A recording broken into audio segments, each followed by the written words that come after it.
السلام عليكم ورحمة الله وبركاته. ازيكم حبايبنا، عاملين ايه؟ يا رب تكونوا بخير. غبت عنكم شوية بس راجع لكم كده فيديو مفيد واقتصادي، وهنعمل معاكم القرنبيط بكذا طريقة. نسمي بالله كده ونصلي على الرسول. معايا هنا قرنبيط، يعني ثمرتين من القرنبيط غسلتهم حلو قوي، وبعدين عندي مية حطيت فيها معلقة ملح وحطيت فيها معلقة كمون، واخلي الميه كده تغلي معايا، واقطع بقى القرنبيط بتاعي. طبعا انا غسلاه حلو قوي، وهقطع بقى ايه الحجم اللي انت عايزه اهو. عارفين طبعا الفوائد المهوله طبعا للقرنبيط، عارفين ان هو بيقاوم بعض الامراض طبعا، وبيقوي جهاز المناعه بتاعنا. واكله جميله والله، هنعملها ان شاء الله كده بخلطه حلوه زي كده كنتاكي، زي فراخ كنتاكي، وهتعجبكم مقرمشه خلاص. هنا هفضل بقى اقطع القرنبيط بتاعي زي ما حضراتكم شايفين كده. طبعا القرنبيط في ناس بتعمله مخلل، طبعا بيبقى حلو برضو. وانا النهارده ان شاء الله هعمل لكم طريقتين للقرنبيط. اول طريقه اللي هي الطريقه يعني التقليديه بتاعتنا اللي احنا عارفينها. هنا القرنبيط بتاعي هسلقه اهو. الميه بتاعتي غليت، حطيت فيها ملح وحطيت فيها كمون، ومش هخليه اكتر من 10 دقايق بس اهو. وهنا انا قسمت القرنبيطه لاتنين يعني، او هما قرنبيطتين اتنين يعني. هخلي واحده نص سوا والتانية هسلقها قوي، يعني الاولانيه دي انا هخليها نص سوا يا دوبك 10 دقايق كده. وايه هنشيلها على طول من الميه، والتانية بقى هسلقها جامد عشان ايه الوصفه التانية تختلف عندي. وهنا معايا بطاطس مقطعاها، طبعا غسلها حلو قوي ومقطعاها حلقة كده، وخليت المية عندي سخنت، حطيت فيها معلقة ملح، وهسلق البطاطس بتاعتي نص سلق كده، لان هقليها في نفس الخلطة اللي هعملها للقرنبيط. يعني زي كده ما تقولي كده زي البطاطس البانيه، زي بطاطس البانيه. متنسيش اللي اول مرة يشوف قناتي يشترك فيها كده، يشرفني وينورني، ومتنسيش لايك كده حلو مني. واكلة اقتصادية في ظل الاسعار اللي احنا فيها دي، هتكفي ولادك ان شاء الله وهيفيد. خلاص هنا انا هنشيل القرنبيط بتاعي. في ناس يعني بتحطه كده في ميه بتلج، بس احنا الجو اللي احنا فيه بصراحة مش محتاج عشان توقفي عملية السوا. انت بمجرد ما بتطلعيه على طول بيبرد. طبعا انا المطبخ عندي طبعا البوتاجاز بتاعي تحت الشباك، فعلى طول بيبرد. عايزة تحطي في ميه بتلج زي ما انت عايزة. تمام. زي ما قلت لك انا عندي ثمرتين من القرنبيط، واحدة سويتها نص سوا اللي هي العادية دي، والتانية هسويها قوي. وعندي بطاطس مسلوقة. نشوف كده الخلطة بتاعتنا. هنا معايا كوباية دقيق، ومعايا نص كوباية نشا. النشا طبعا دي معروفة عشان القرمشة بتاعت القرنبيط. ومعايا هنا توابل ملح وفلفل كمون وكزبرة، ومعلقة بهارات فراخ. لو عندك بابريكا، عندك توم باودر، بصل باودر، هيديها طعم تحفة طبعا. تمام. ومعايا طبعا كزبرة خضراء، انا جايبة حزمة، طبعا انا ما استعملتش الحزمة كلها، خد ربعها او نصها يعني كده. وغسلتها حلوة او نشفتها وقطعتها واحطها على الخليط بتاعي ده. ومعايا بيضاية، مكترش عن بيضاية، ومعلقة توم، ونص معلقة بيكنج باودر عشان القرنبيط بتاعي مبيبقاش مكتوم، يعني بيبقى منفوش وحلو. هنا حطيت البيضاية اهي، والبيكنج باودر، ومعلقة التوم اهي. تمام. ومعايا طبعا كمية المية، هنزل كده ايه بالراحة كده. لازم يكون معايا الخليط زي خليط الكريب كده، زي عجينة الكريب، لا يبقى تخين قوي ولا سايب قوي.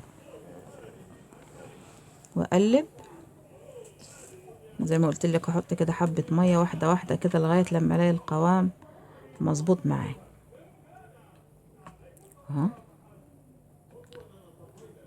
ودي الخلطة بتاعتي اللي انا ايه، الخلطة الرهيبة، ريحتها فوق من روعة،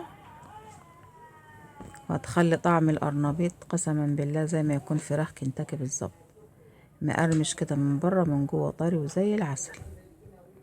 خلاص كده. بصي، افضل طبعا لو عندك مضرب يدوي يكون افضل. اي تكتلات طبعا ايه احوشها خالص. وهنا معايا الكفر، الغطا اللي انا هغطي بيه القرنبيط بعد ما احط في السائل ده.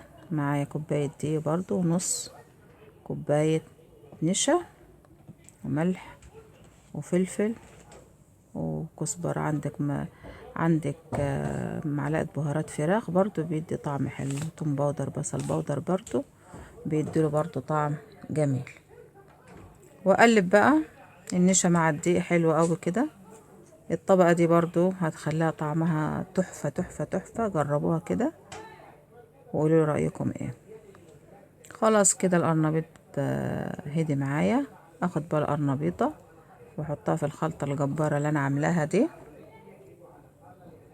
تمام. افضل بقى اقلب فيها عشان لو اي تكتلات ولا حاجة تدوب معايا بس، وانزله كده في الخلطة. وبعد كده اصفيه كده حلو قوي. وبعد كده احطه في الدقيق والنشا اللي انا مبهراهم، وبس انفضه حلو قوي كده من الدقيق. ويكون عندي زيت غزير في الطاسة وانزل بيه واحمره بقى على جميع الجوانب يعني وكده، وهيبقى معاكي بقولك كأنك بتاكلي فراخ كنتاكي بالظبط. اهو اصفيه كده حلو قوي. عارفين طبعا الاكله دي فوائدها طبعا، بصوا فيها بيض وفيها خضره وفيها دقيق ونشا وحاجات كده ايه، بسم الله ما شاء الله، حاجه تفتح النفس. هعمل جنبه برضو البطاطس، هعملها بنفس الطريقه دي بالظبط، تبقى برضو طعمها فوق من روعه. عندك كمان حبه مخلل، عندك هعمل برضو يعني نوع تاني من القرنبيط بنفس نفس القرنبيط اللي انا سلقاه ده. هعمل برضو طريقة تانية، بس خليكي كده الفيديو للاخر وهعمل لك احلى طريقة للقرنبيط. خلاص هنا اللي معايا القرنبيط زي ما حضراتكم شايفين، مش هياخد وقت معايا طبعا. اهو طريقة سهلة وبسيطة ومش مكلفة، وفي نفس الوقت هيعمل كمية حلوة يعني هتكفي اولادك ان شاء الله. وقلنا نقضيها كده بأي حاجة لغاية لما ربنا كده يسهل الأمور والأسعار تهدى كده شوية إن شاء الله. ما ننساش طبعا يا جماعة، ننساش طبعا ندعي لأهلنا في غزة، ربنا كده ينزل كده رحمته عليهم وينصرهم، اللهم آمين. وينزل كده دفء كده عليهم بإذن الله يا رب،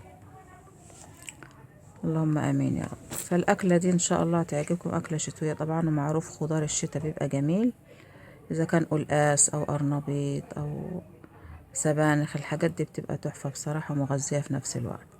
هنا البطاطس بتاعتي خلاص أنا شلتها وقشرتها ونزلتها برضو في السائل بتاع القرنبيط والدقيق وقلتها. وبص المنظر النهائي اهو، ده القرنبيط الطريقة الأولى. تمام. بصوا القرمشة، أنا كان نفسي أسمعكم صوت القرمشة كأن فراخ بالظبط. وهنا البطاطس بتاعتي نفس الكلام، تحفة.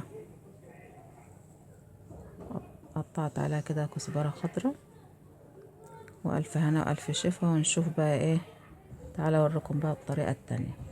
القرنبيطة التانية بقى اللي سلقتها قوي هاخدها بقى وهنشوف ايه نعمل معاها ايه.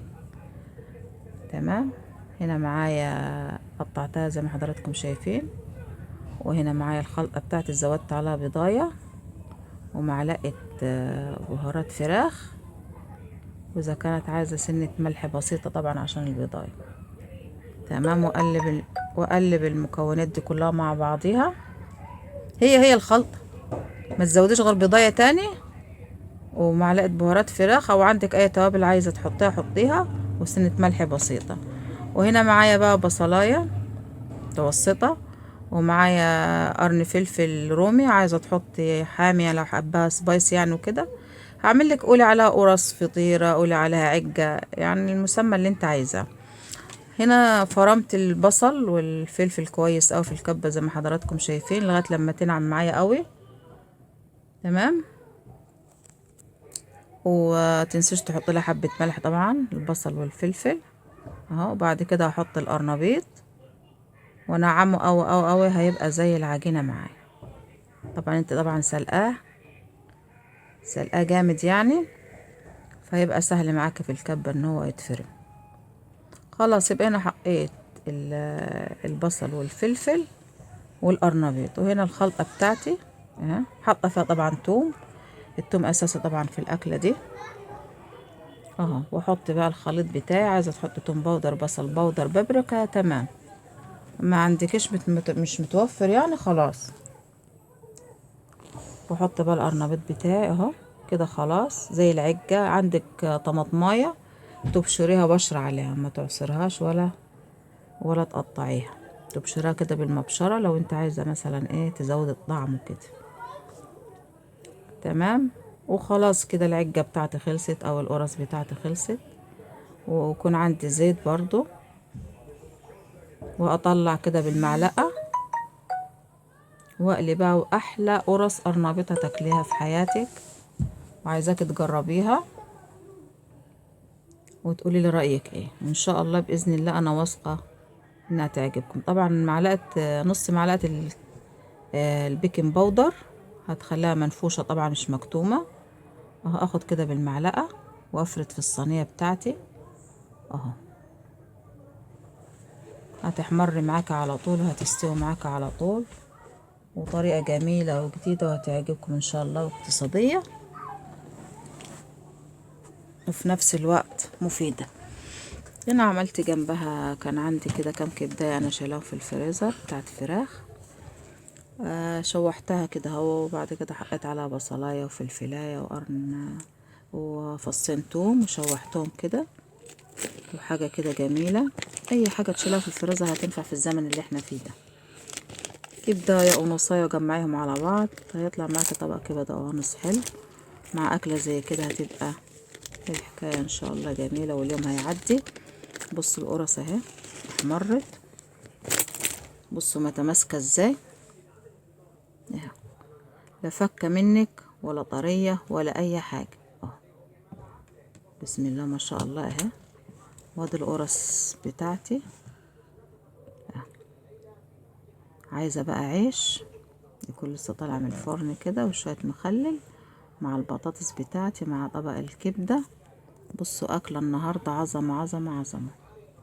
ياريت تيجوا كده تتغدوا معانا، وعايزاكم ان شاء الله تجربوا القرص بتاعتي دي، قرص القرنبيط. صدقوني دي طعمها جميل ودي طعمها جميل. اللي انت عايزاه اعمليه، بس انا عندي الولاد حبوا القرص دي، طعمها مختلف عن القرنبيط يعني التقليدي وكده. تمام. وطبعا النشا وكده مخليها مقرمش وجميل. وادي الشكل النهائي اهو. تحفة تحفة تحفة، عامل زي البانيه. عامله لكم فراخ وبانيه قرنبيط النهارده. والف هنا وشفا، واشوفكم ان شاء الله في فيديو جديد.